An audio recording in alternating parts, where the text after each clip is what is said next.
Включаем микрофон, СП.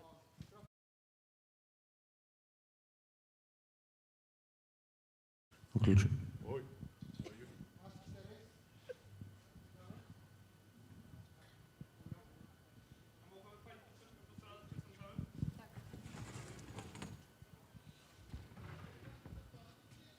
Tak?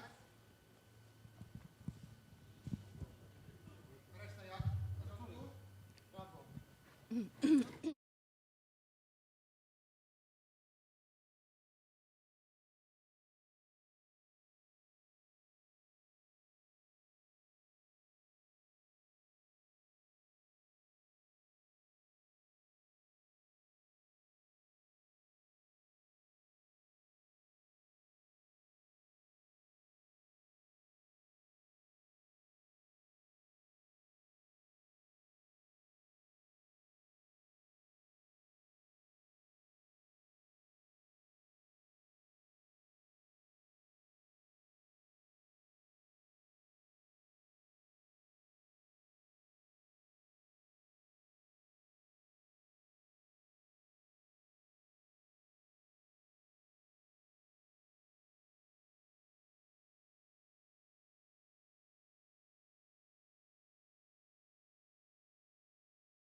Вітаю спадарства, Яна Запольская, беларуская радыёрацыя і вітаю ў дыскусійным клубе, у дыскусійнай студыі фестывалю абуджаных тутака. Рабочы супраціў, рабочыя як рухавік мірных пераменаў у Беларусі. Пра гэта сёння пагаворым, прыгадаем удзел рабочых у пратэстах, тое, як утвараліся страйкі, што адбылося далей і галоўнае, з якімі чаканнямі мы жывем гэты сённяшні дзень. Вельмі прыемна прадставіць сённяшніх нашых гасцей. Калі ласка, Юлія Сліўко з Гародні. Добры дзень. Юля, дзяўчына, якую рабочае прадпрыемства Гродна-Прамбуд абралі старшынём страйку на сваім прадпрыемстве. Сергей Дылеўскі, чалавек з Менскага трактарнага завода, чалавек, які стаў сябрам прэзідыума каардынацыйнай рады падчас акцый пратэсту ў мінулым годзе і падчас прэзідэнцкіх выбараў, а таксама заснавальнік беларускага аб'яднання рабочых. Шчыра вітаю. І таксама Уладзімір Цімошчанка, чалавек з Беларуськалію, былы інжынер, пазней слесар, прэс-сакратар стачкама гэтага прадпрыемства. Добры дзень. І усіх вас яднае тое, што вы ўсе цяпер жывеце ў вымушанай эміграцыі. Гэта, на жаль, так. Можа, я так на пачатку хацела папрасіць вас прыгадаць падзеі годам назад, бо мы набліжаемся менавіта да даты прэзідэнцкіх выбараў, роўна год, як адбыліся прэзідэнцкія выбары. Вось прыгадайце, калі ласка, у чаканні прэзідэнцкіх выбараў 2020 года, з якімі чаканнямі вы былі, ці ўжо былі вы гэтымі нейкімі лідарамі рабочага руху, ці гэта яшчэ быў толькі пачатак на вашых прадпрыемствах? Сергей, можа, з вас пачнем, калі дазволіць. Да, калі можна, буду по-руску, ну, так легче. На самом деле не было особо таких вещей, как, то есть, наверное, у всех у нас, что нас выбирали лидерами, да, тогда еще весной, летом 2020 года, да. Мы были все рядовыми сотрудниками своих предприятий, то есть простыми работниками. Но в летом 2020 года, то есть когда началась предвыборная кампания, белорусский народ, и я в том числе, мы просто на самом деле поверили, что мы можем изменить нашу страну к лучшему. Когда появилась вот эта в зачатке еще была акция, насколько вы помните, «Белые ленты», да, и когда едешь утром на работу в общественном транспорте, и сегодня там в вагоне метро, допустим, ты видишь эту белую ленту только у себя на руке, да, завтра там 5 человек за поручни держатся с этими белыми лентами, да, а на следующий день это уже весь вагон, просто смотришь, люди друг другу улыбаются, на самом деле абсолютно незнакомые, замечают вот этот маленький элемент такой одежды, атрибут, украшения, да, но для нас это был символ, то есть люди уже тогда абсолютно незнакомые начали там улыбаться друг другу. То есть видели солидарность нашу, вот это все. Огромные вот эти митинги были еще тогда санкционированные во время предвыборной кампании. Да? Мы не шли тогда за какими-то лидерами, мы тогда шли за переменами. То есть мы не, даже во время выборов мы не голосовали за кого-то конкретного, мы голосовали против одного единственного человека и его окружения. Вот. У меня это было так. Сергей, гэта можна сказаць, што вось год назад гэта быў яшчэ такі настрой пазітыўны, праўда? Людзі падышлі да выбараў у такім пазітыўным чаканні вось гэтых зменаў. І ў пазітыўным чаканні, разумеючы, што нас шмат, як вы сказалі, вось гэтыя белыя стужачкі, яны сталі такім апазнавальным знакам усіх тых, хто за гэтыя перамены. Юля, а як было ў Гародні? Як было на Гродна-Прамбудзе? Ну, у нас пачалося, можа, і не так, як у іншых гарадах, бо калі прыязджаў Сергей Ціхановскі, ўжо пачалі тады размаўляць пра тое, што трэба нешта змяняць. Але ж як я, напрыклад, не бачыла пераменаў, і я заўсёды кажу праўду, я не верыла ў гэтыя перамены, што яны адбудуцца да апошняга, хаця я бачыла мноства людзей з белымі стужкамі, нават мои сёстры гулялі з імі. Я не насіла гэтай белай стужкі, і да выбараў я ніколі не лезла ў палітыку наогул. Пачалося яшчэ ў нас улетку, у пачатку летка. Спачатку усе былі абураныя тым, што Сергея Ціхановскага затрымалі. Пра гэта пагаварылі, і ўсё на гэтым, да? А потым прыйшло 3 ліпеня, гэта Дзень незалежнасці нашай рэспублікі, калі нас на прадпрыемстве пачалі застаўляць рабіць у гэты святочны дзень. Вельмі ўсе абураліся, і тады можа Юля, але закралася. прымушалі рабіць, каб людзі проста ў гэты дзень не пайшлі дзесьці на нейкія акцыі, з чым гэта было звязана? Мы павінны былі адрабіць поўны рабочы дзень. Гэта матавалі тым, што аб'ект трэба хутка здаць. І таму нас застаўлялі рабіць у гэты святочны дзень. Неяк гэта аплаціць нам не аплочвалі, гэта была двайная, як яны казалі, стаўка, але ж на самой справе такога не было. Нам плацілі як звычайна, проста больше часоў рабочых было. Все. І ўжо пачалося такое абурэнне, так, разумею, Так, пачалося абурэнне, бо надаела гэта ўсё, надаела, што святочныя дні мы робім, мы ніколі не бачылі сваіх сямей, тэхніка безопасности заўсёды нарушалася, некія тэхналагічныя працэсы заўсёды нарушаліся, зарплата не была адпаведнай нашай працы. Вось нарастала гэта кіпенне, а ўжо 9 жніўня гэта ўсё вылілася ў тое, што хтосьці пайшоў галасаваць, кагосьці, як мяне, напрыклад, заставілі пайсці галасаваць, бо яшчэ зранку мне пазваніў інжынер, які папярэдзіў, што я жыву в інтэрнаце і я абавязана прагаласаваць. Як я буду галасаваць, мне ўжо не ўдакладнялі, але я абязана прагаласаваць. Владзімир, вы працавалі на Беларуськалі, флагман беларускай эканомікі. Як сітуацыя выглядала ў вас? Якая панавала атмасфера ў калектыве? Вось мы яшчэ гаворым пра гэты перыяд да 9 жніўня.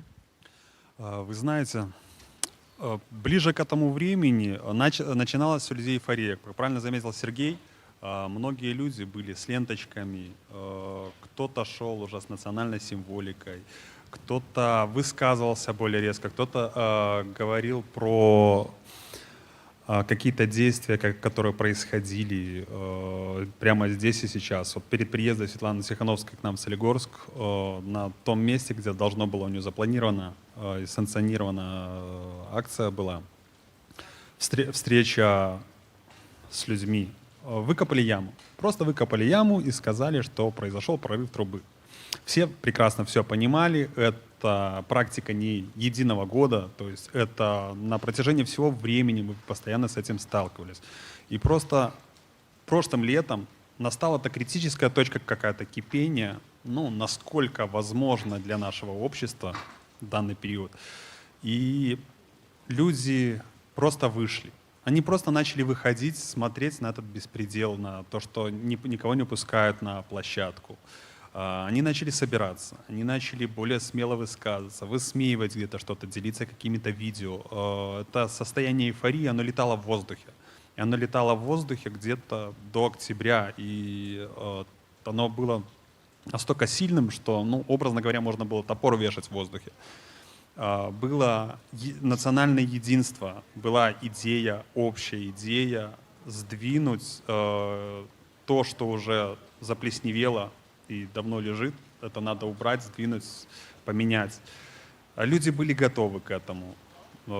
И это как снежный ком нарастало. То есть все прекрасно понимали и начинали поднимать голову. Я прыгадываю той перыяд, таксама прыгадваю і на прыкладзе гародні, калі, скажам, працоўныя прадпрыемства Гродна Азот, адпрацаваўшы змену, выходзілі на вуліцу і проста калонай рушылі ў цэнтр гародні, далучаліся да пратэстоўцаў у цэнтры. Таксама было і ў Менску. Вось калі Уладзімір сказаў, што гэта 2 месяцы гэтая эйфарыя была, вось што стала пераломным момантам? Калі вось гэта спынілася? Прошу прощения, 3 месяца. 3 месяцы, так, да кастрычніка. Што ўсё ж такі вось у гэтым такім эйфарычным настроі, так, у пазітыўным чаканні пераменаў, калі наступіў вось гэты пераломны момант? Ну, як такавы пераломны момант наступіў, напэўна, у жніўні пасля выбараў уже. Потому что люди верили, что мы сможем проголосовать, еще раз скажу, супротив режима, да, и режим зложить свои полномочия. Потому что это была, ну, просто очевидная речь. Так? Але замест гэтага режим просто пачаў забивать людей. Вось. И переломным таким моментом были гэта абвяшчэння о якобы гэтай вот перамозе хунты і першыя сведкі аб людзях, якія пацярпелі падчас мірных, яшчэ раз падкрэслю, мірных, яны адбываліся абсалютна мірна, акцый у Беларусі 9, 10 і 11 жніўня, вось, калі далі інтэрнэт. І гэта стала таким вот триггером, які вот абурыў людзей, прымусіў людзей выходзіць яшчэ болей на вуліцы і пачынаць пратэставаць супраць рэжыму на сваіх працоўных месцах. Ну, про гародні могу сказаць, што пераломным моментам такім было вось менавіта самі выбары, бо тады скралі галасы. Я калі шла на выборы, я нават і не ведала, што столькі много людзей будзе супраць Лукашэнкі, бо ўсе людзі былі адзеты ў белае адзенне, да? Яны былі апрануты ва ўсё белае. І у горадзе просто вось ідзеш, і весь горад у белым. Ну і калі пачалі ўжо казаць, што перамог Лукашенко яшчэ да афіцыйнага выступу Ермошынай, то, ну, усе ведалі, да, усе гаварылі аб тым, што ўжо фальсіфікуюць выбары. І таму гэта і стала гэтым пераломным моментам, што людзей зноў падманулі. Зноў была фальсіфікацыя, зноў падман, і зноў мы будзем жыць той жизнью, як жылі ўсе 26 год, да, калі мы не маем права выбара, мы не маем права ні на што. Да, калі мы просто павінны хадзіць на працу, працаваць на нейкіх там людзей, на іх карманы, а самі мы не павінны мець нічога. Я, ведаеце, прыгадваю адзін момант. прыгадала, паглядзела, калі гэта было 17 жніўня 2020 года, калі Александр Лукашенко ў Менску наведаў Менскі завод колавых цягачоў. Напэўна, думаю, шмат хто глядзеў гэты эпізод.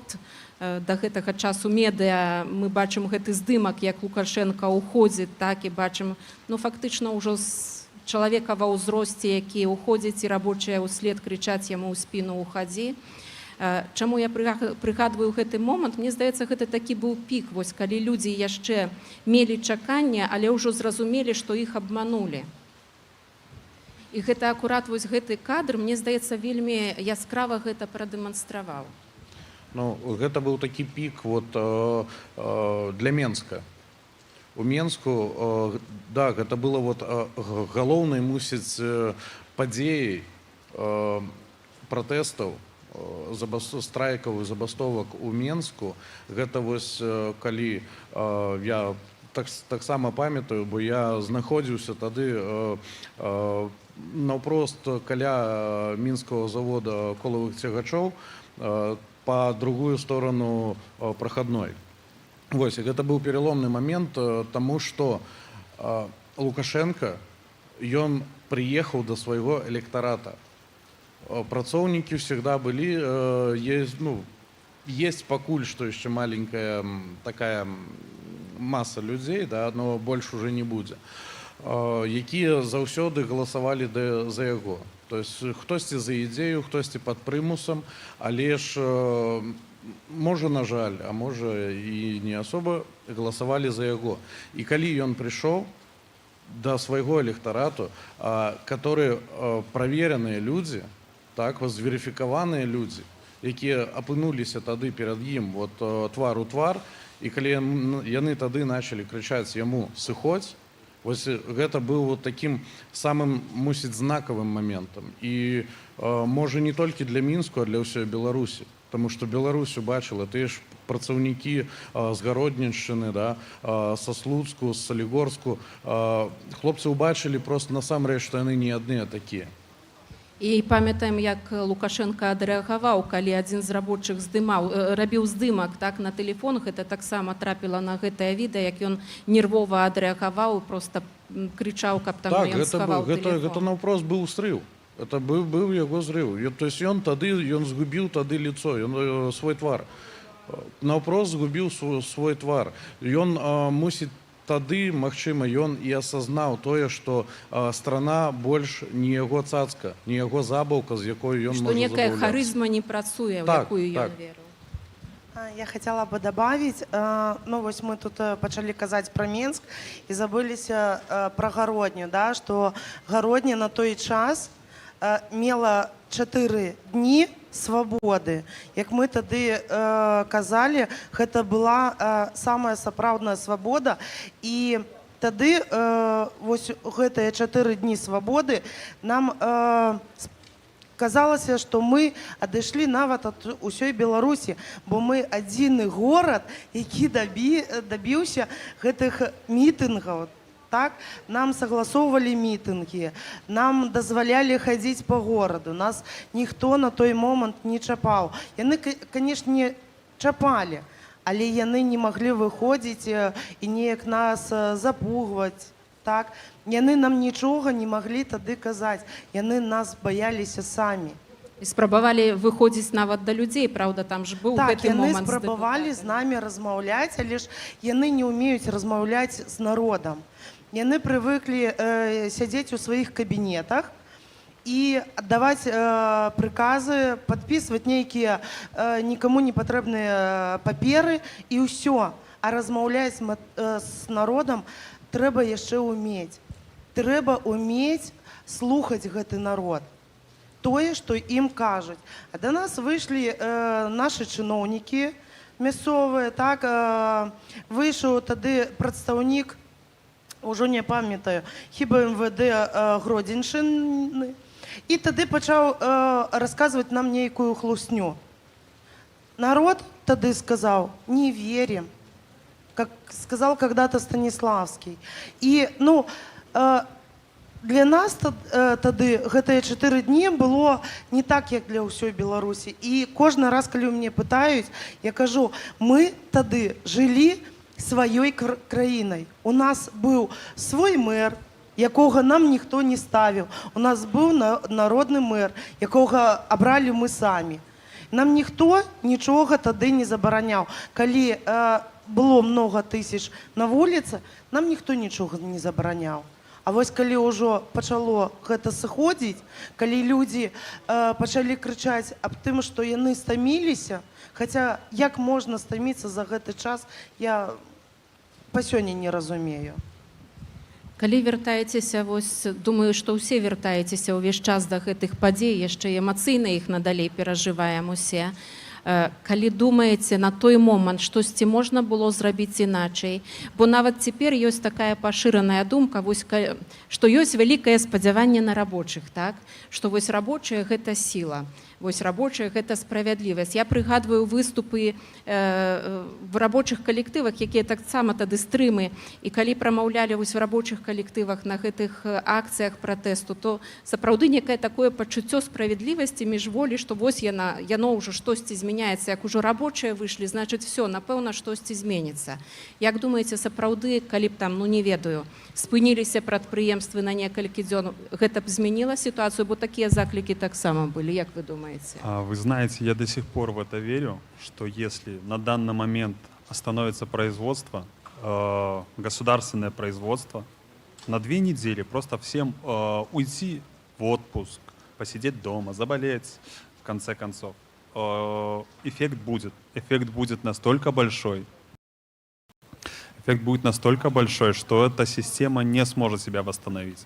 Вот мы вспоминали случай, вот Юля рассказывала, когда в Гродно 4 дня свободы было. Система была поломана. Она поняла, что система, что не работает. Когда и Лукашенко кричали в лицо «уходи», это все было триггер того, что их система больше не работает. Запугивание 26 лет, которое выстраивалось, больше не действует, люди больше не боятся. Система перестроилась, довольно быстро перестроилась. Увы, не успели перестроиться рабочие. Но в данный момент все в руках просто каждый ответственный сам за себя. Не какой-то лидер, не какой-то из штабов. Каждый должен понять, что он есть лидер. Ведь если идея созреет в его голове, эту идею можно распространять дальше. Если рабочие останутся дома 2 недели, за эти 2 недели в Беларуси могут произойти непоправимые вещи, как в системе, так и вообще в стране в целом. Сергей, падтрымліваеце такую думку? Да, я целиком и полностью поддерживаю эту позицию и эти мысли. Больше того скажу, единственное, чего нам не хватило тогда для победы в августе, единственное, чего нам не хватило, чтобы режим ушел и Лукашенко вместе с ними отправился в Гаагу, нам не хватило только опыта. Нас за столько лет, за 26 лет правления, да, нас загнали в такие рамки, да, что люди потихонечку, постепенно привыкли к тому, что они вот такие, что-то около раба. До опыту этих протестов вы маете на Да, увазі? да, я имею в виду, не было опыта именно протеста. Люди привыкли думать, что ничего не изменится. И вот события, которые развивались все лето, события, которые развивались в начале августа, начало, вот эти триггеры, пусть насилие, да, это очень плохо, но они стали таким триггером, чтобы народ проснулся, чтобы все-таки поверили в свои силы. И я вспоминаю, когда на момент первых дней забастовок, это там 13-14 августа, когда мне звонили абсолютно незнакомые ребята на мой телефон, я не знаю, где они его взяли. Звонили с Гродно, звонили даже с Гродно-Промстроя, да, просто звонок абсолютно незнакомый человек. Сергей, да, как вы там, завод, держитесь? Бастуем. Говорит, ребята, мы с вами, держитесь. Звонили с Белкалия, звонили с Гродно-Азота. То есть и мы понимали, что это все происходит по всей стране. Но нам не хватило именно опыта. Мы, белорусы, за время правления Луки особо никогда не сталкивались с давлением. То есть ведь забастовка – это крайняя мера влияния на власть. Крайняя мера привлечение внимания, да, и крайняя мера, чтобы заставить выполнить требования простых рабочих. И нам тогда не хватило вот этого опыта. Да. То есть если отмотать время назад, если бы такое было возможно, можно было исправить многие ошибки. Да. Можно было бы избежать посадок людей там на сутки, сейчас нереально уголовная строка, да. Но это время, вот, которое прошло, вот этот год, который прошел, он действительно нам дал опыт. И как правильно Володя абсолютно говорит, у нас главное, что сегодня, на сегодняшний день должно быть вот в головах рабочего народа, это осознание того, что мы можем все изменить, и для этого нам, по большому счету, сильно-то и напрягаться не нужно, а наоборот просто отдохнуть. Просто не выходить на работу, просто забастовать на 2 недели, максимум месяц, и все. Калі ўжо так вы закранули вось гэта, што пазбегнуць памылак, ці бачыце некія такія, ну, вялікую памылку, ці некалькі гэтых памылак, што б цяпер вы маглі Можно я б зрабіць скажу? іначай? Одна самая главная ошибка была у нас, то, что мы верили в человечность системы. Все всегда говорили, это тоже люди, там тоже люди, милиция с народом, ОМОН с народом, рассказывали. Очень много разных кричалок было. Мы забыли, что за эти 26 лет попали под пресс не только простые белорусы, рабочие, но попали под пресс этой системы и работники этой системы. И это настолько закоренилось у них в головах, что они действительно, глядя на нас, видели врагов. И мы должны были это осознавать на самом начале всего протестного движения. Если бы мы это осознавали, все бы было по-другому. Взаимодействие, общение, как минимум тактика отхода с какой-то акции была бы тоже выстроена по-другому.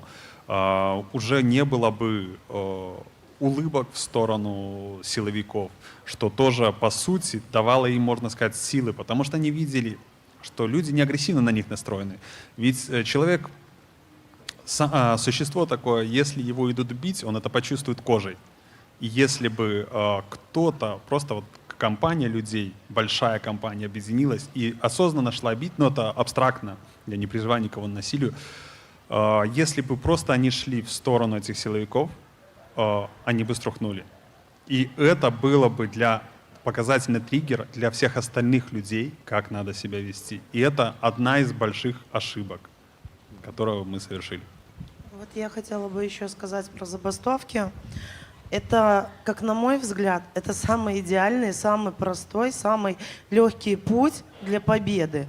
Но, как я, например, сейчас общаюсь со своими бывшими коллегами, я понимаю, что это не их путь. Пока они не пройдут до конца, от начала и до конца вот этот вот путь, пока не испытают себя и пока не поменяют сознание, система будет их и дальше давить. Потому что на сегодняшний день люди очень бедны. У нас в Беларуси реально люди бедны. Они не могут себе позволить практически ничего. Пожив здесь, в Польше, я это прекрасно поняла. И многие забастовки, вот как у нас, например, на предприятии, самой большой была ошибкой то, что у людей никогда не было финансовой подушки безопасности. Поэтому многие испугались, многих купили. Да, многие продались на тот момент. Сегодня они об этом жалеют. И я это зачастую читаю в сообщениях, зачастую они мне звонят и рассказывают, да, мы тогда были неправы, как сейчас это все менять.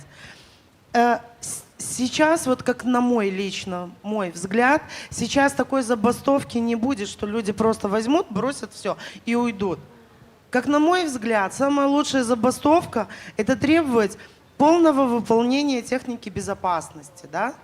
Полного соблюдения техники безопасности, полного соблюдения технологического процесса. И тогда в Беларуси остановится абсолютно все. Потому что у нас любой из начальников, если его взять, он не знает ни одного технологического процесса, за который он отвечает.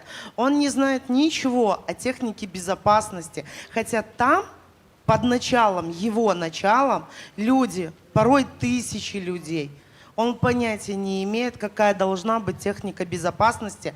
Например, ну, если взять, например, мое управление отделочное, да, там же есть гипсокартонщики, штукатуры, маляра. То есть это, ну, это очень много их там. И если взять, например, штукатура и облицовщика, да, это разная техника безопасности, он даже близко не знает. Нужно постоянно требовать, чтобы были средства индивидуальной защиты. Без них вы обязаны отказываться работать. Это обязана предоставлять организация. Это прописано в коллективном договоре, в контракте. Только так мы сможем остановить этот режим. Потому что режим не умеет работать по тем законам, по тем нормам, правилам, которые сам же установил. Вот. И от себя добавлю, что одной из главных вот ошибок, как Юля правильно затронула тему, одной из главных ошибок тех событий августа месяца 2020 года для рабочих это была вот вера в то, что закон на нашей стороне, да, и этим же и воспользовались власти тогда. То есть они ставили вот эту 388-ю статью Трудового кодекса Республики Беларусь, что забастовка должна быть там подана в правильном формуляре, скажем так, что забастовка не должна иметь политический характер и так далее. Да? Но на самом деле, то есть право на забастовку – это наше конституционное право. Мы можем требовать, заявлять любые требования путем забастовки, политические, трудовые, абсолютно любые. И Конституция всегда стоит выше любого закона, выше трудового законодательства, уголовного, там, процессуального, гражданского и так далее. И наша ошибка тогда была, что мы поверили. Очень многие предприятия начали пытаться оформлять наши забастовочные требования трудовые и так далее и тому подобное. И мы начали терять просто какое-то вот время, да, и мы вышли на поле именно юридически, вроде бы правильное, но это поле властей. И на этом поле тогда, на тот момент, нас попытались и по большому счету заглушили. Кто хоть как-то еще сопротивлялся, садили. Остальным говорили, можете идти обратно на рабочие места, мы вас не тронем. Что, в принципе, далеко оказалось неправдой. Потому что на сегодняшний день достоверная информация со всех предприятий, люди, которые участвовали в забастовках в августе месяце, которые согласились вернуться на рабочие места, 90% этих людей уже начинают прессовать. Под любыми абсолютно предлогами их выгоняют с работы. На сегодняшний день достоверная информация, что очень многих людей, которые тогда выходили на забастовки, перед 9 августа 2021 года устраивается, можно сказать, такая зачистка. Их вызывают там к следователям в РУВД, в КГБ, и их задерживают по надуманным, опять же, предлогам, там, за хулиганство, там, за мат и прочее, дают по 15, там, по 20 суток.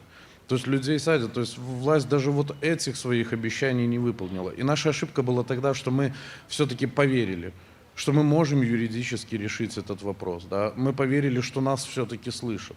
Как казалось, на практике нас никто не слышал и не собирался слышать. Нам нужно было стоять до последнего со своими четкими требованиями, которые на сегодняшний день как были 3 требования, такими и остались. Хочу трошки звернуцца да сітуацыі, якая ёсць уже менавіта цяпер. Я думаю, вы, напэўна, маеце кантакты таксама са сваімі калегамі з тых прадпрыемстваў, дзе вы працавалі. Вось некалькі словаў, каб вы апісалі, як гэтая атмасфера на сёння выглядае. Мы ведаем, якая пазней машына рэпрэсій разгарнулася і не спыняецца, так? Можна сказаць, на працягу году ішлі гэтыя рэпрэсіі, звальненні, арышты, катаванне.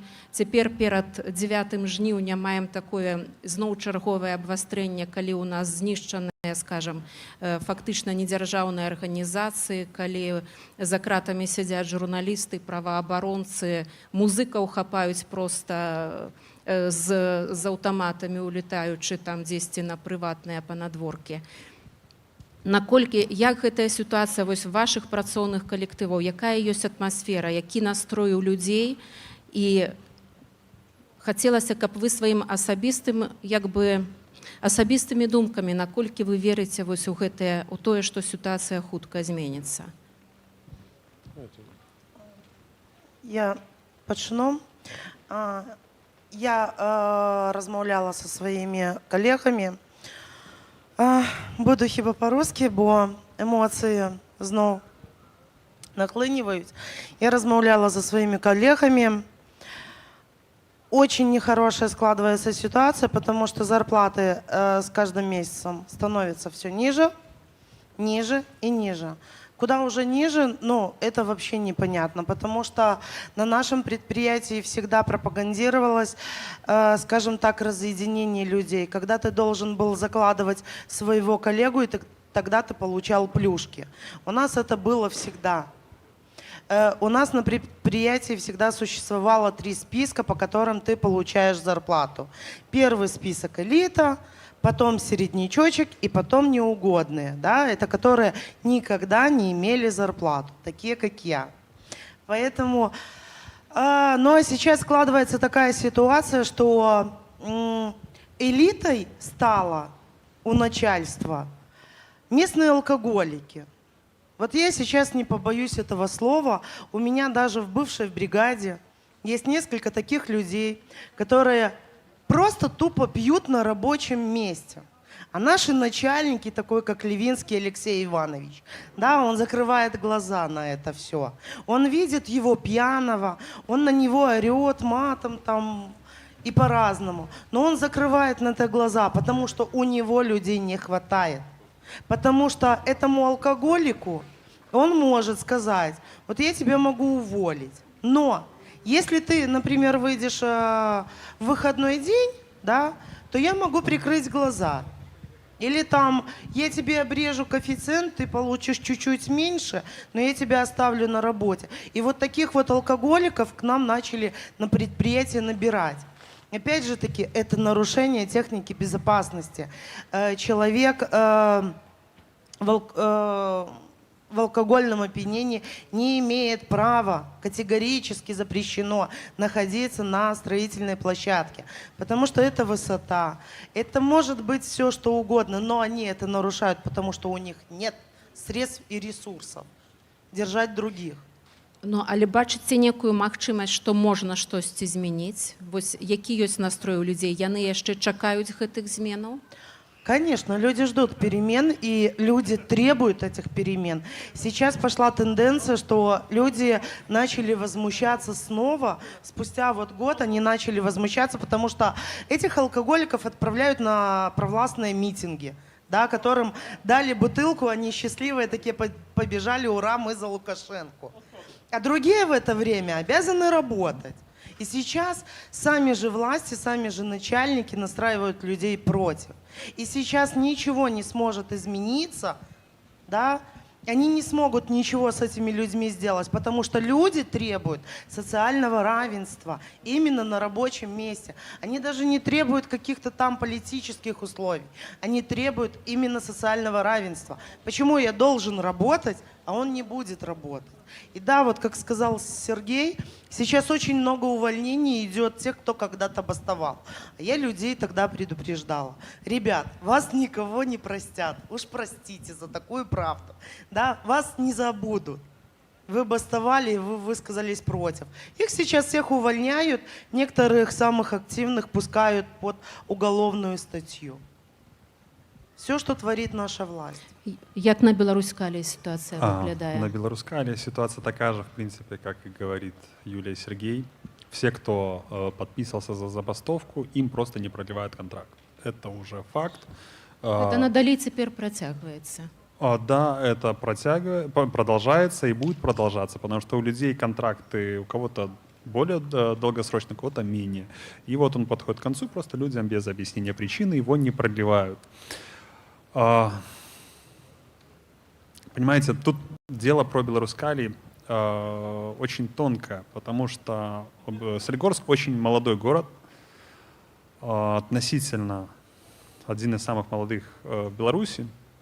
И на Беларуськали работают, соответственно, не люди, которые со временем обживались друг другом, а работают люди из ближайших районов, городов, деревень. Там, я знаю несколько людей, которые живут вообще, родились в другом конце Беларуси, сами работают в Беларуськали.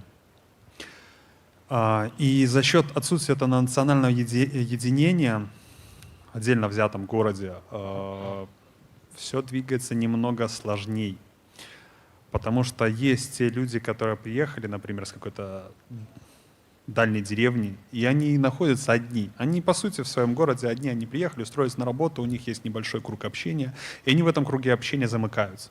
Они прячутся в пузырь и стараются ничего не видеть. Все ждут, все прекрасно понимают, что такой режим не может существовать дальше, это не может долго продолжаться, рано или поздно это закончится.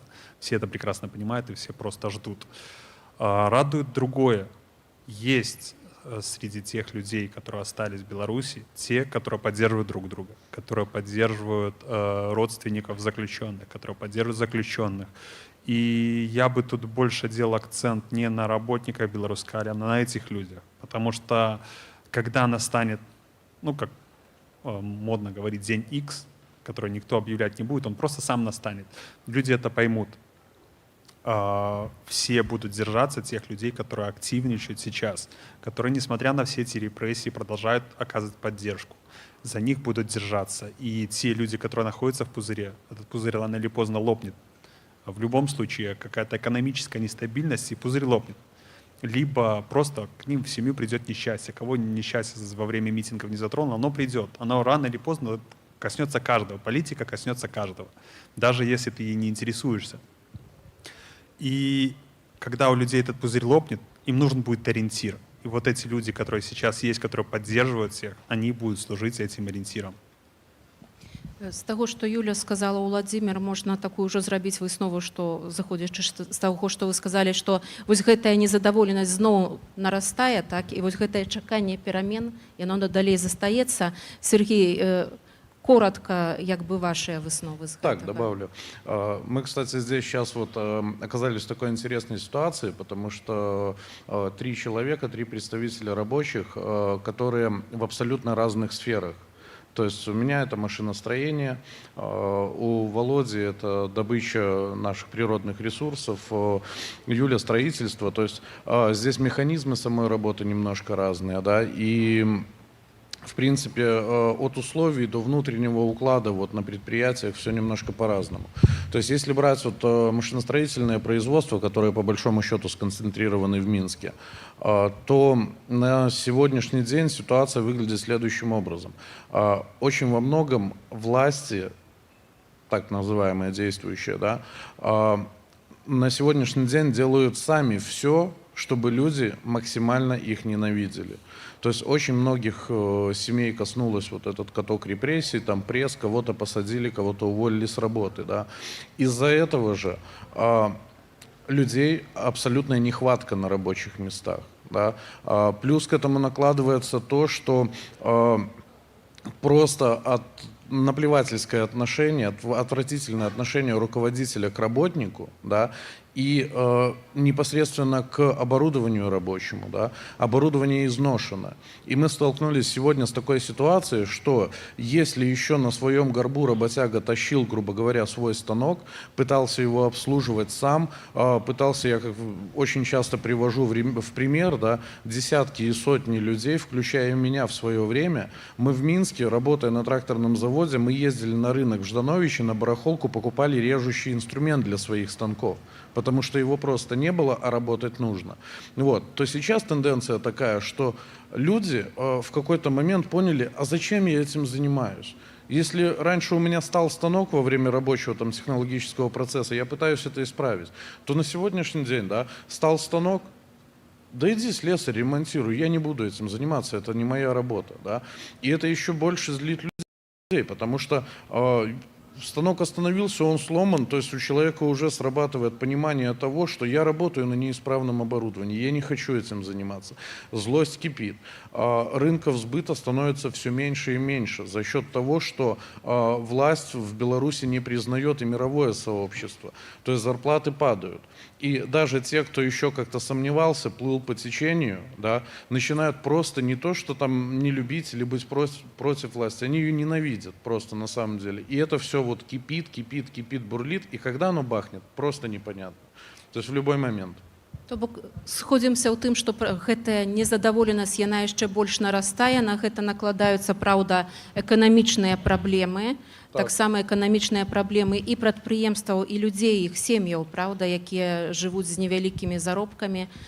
І ў чаканні перамен будзем развітвацца. Я шчыра дзякую вам за гэтую размову. Прыгадаю, што гасцямі студыі нашай былі Юлія Сліўко-Згародні, якая ачольвала стачку на прадпрыемстве Гродна-Прамбуд, Сергій Дылеўскі, лідар стачкаму з Менскага трактарнага завода, сябра прэзідыуму каардынацыйнай рады і заснавальнік беларускага аб'яднання рабочых, і Уладзімір Цімошчанка, прадстаўнік Беларуськалія, прэс-сакратар стачкама гэтага прадпрыемства. Размаўляла Яна Запольская. Да пабачэння. До свидания. Вибачайте. До побачення.